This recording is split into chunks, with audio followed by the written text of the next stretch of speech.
Hi students! This video will help you to get started in your Georgia Virtual School course, and it will also help you to know how to navigate the course homepage.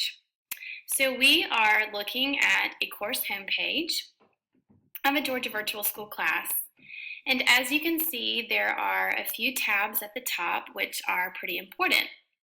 So we're going to kind of explore those to begin with.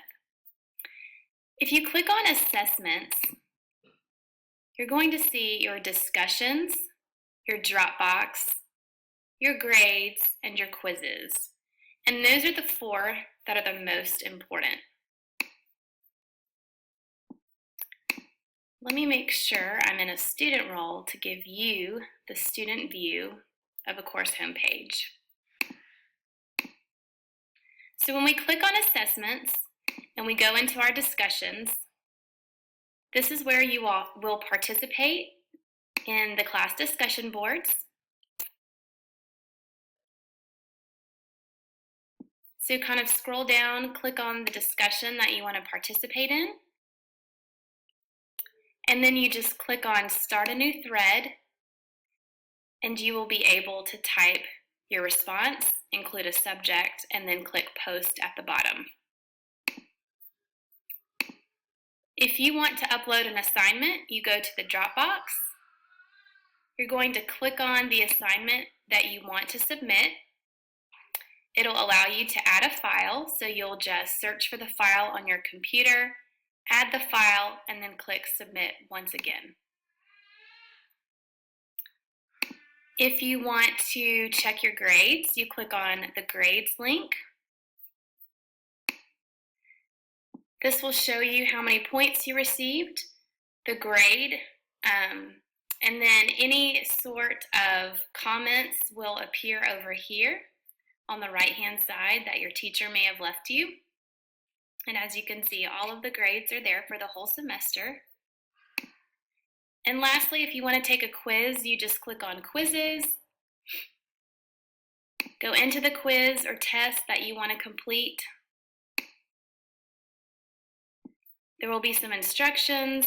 It'll tell you that the timer, won't begin until after you enter the quiz. So keep in mind that all of the quizzes are timed. Let's go back to the home page for a minute, and you'll see another tab titled Course Materials. If you click on that, Content is where you're going to hang out. That is basically your textbook. It's where all of the lessons are, all of the assignments, everything that you possibly need is in Content. So when we click on Content, you'll look over here on the left-hand side and you're going to see all of your units. These are also called modules. So if I click on this particular unit, here is a list of all of the various pages, but I always just think it's best to click on the very first link, which will open up the entire unit and all 10 pages at once. And then you can go through each page, reading the lessons and completing what it says to do.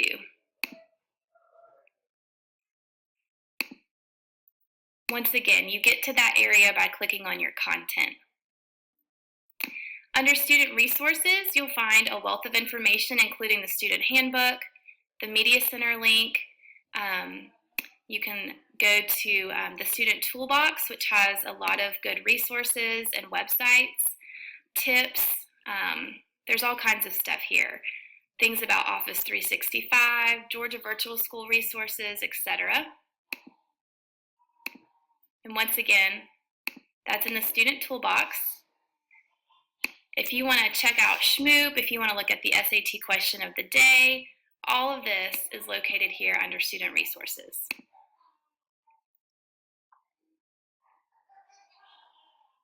You can access your Georgia Virtual School email by clicking on the icon at the top of your toolbar.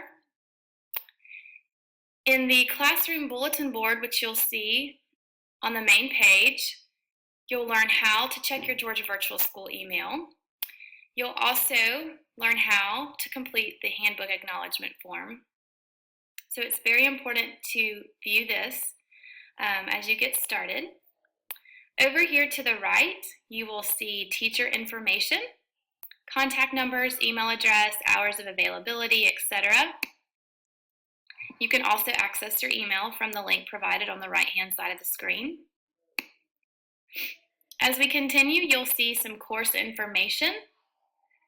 This is where your course schedules are located. The acknowledgement form is also linked here. The student information notebook is here, which also provides you with a wealth of information and resources.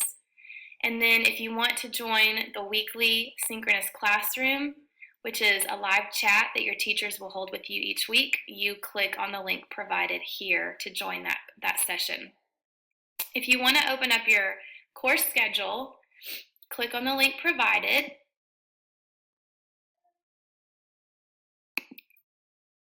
And it will open up in a new window. Your course schedule includes all of the textbooks or books that you might need for the semester, a course description, the grade breakdown. But when you come to the second page, you'll actually see your assignments listed for every single day. It tells you exactly what to work on.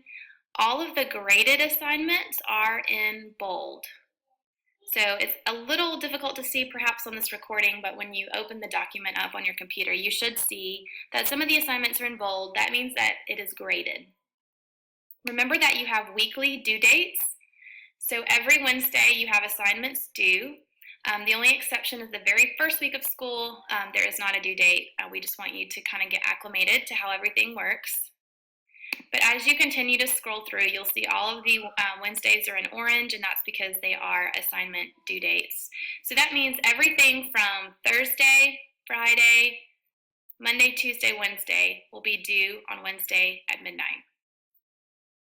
Please note that the assignments can carry over to the next page just because there's not enough room on every page to include everything. So like I'm scrolling now to page 2 and you can see that there's some leftover material from the previous week. So just make sure that you keep scrolling to see all of your assignments for that particular week.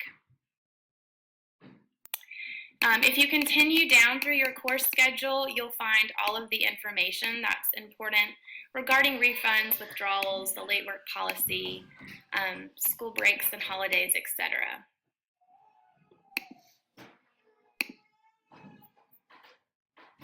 Going back to our course homepage, if you scroll down, you'll see a section called News. Currently, I have not put in any news announcements yet, but throughout the semester, you will see important announcements in this news section. It's really important that you read your news every single day as announcements are posted, because this is one of the most important ways that your teachers will communicate with you, and you're going to miss out on important information if you fail to read the news items. So make sure that you're scrolling down and you're looking at that. Over here, there's an Office 365 link where you can sign into your account. All students have free access to, obviously, your email, but also to Microsoft Word, PowerPoint, Excel, etc. Every student will have access to that via your Office 365 account. And that's pretty much the course homepage and what you will be using this semester. So if you have any questions, feel free to contact your instructor, and I hope you have a great semester.